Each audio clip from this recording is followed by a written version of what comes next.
Another day, another sunny day dito sa Switzerland. Grabe, sobrang swerte natin kasi finally maaraw today. Hindi tayo niloko ng weather. So, for today's ganap, pupunta tayo sa bundok. Pero wait lang, hindi sa pinakatuktok ha. Medyo practical tayo today. So, sa middle level lang muna tayo.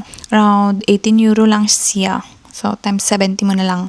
At feeling namin baka medyo too much power baby Shiba ng sobrang taas dun sa Mount Titlis. So, baby friendly muna tayo. Pero grabe guys, tignan nyo naman to. Kahit nasa baba pa lang tayo, parang postcard na agad yung view.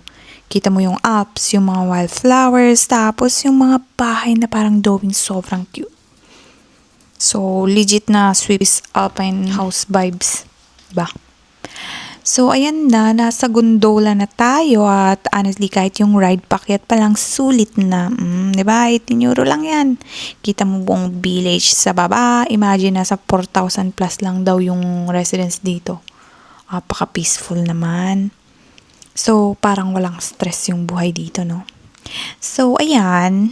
Pakyat na tayo papunta sa lake. Pero guys, akala namin normal lang na lake yung makikita natin. Pero, hindi na boom, frozen pa pala.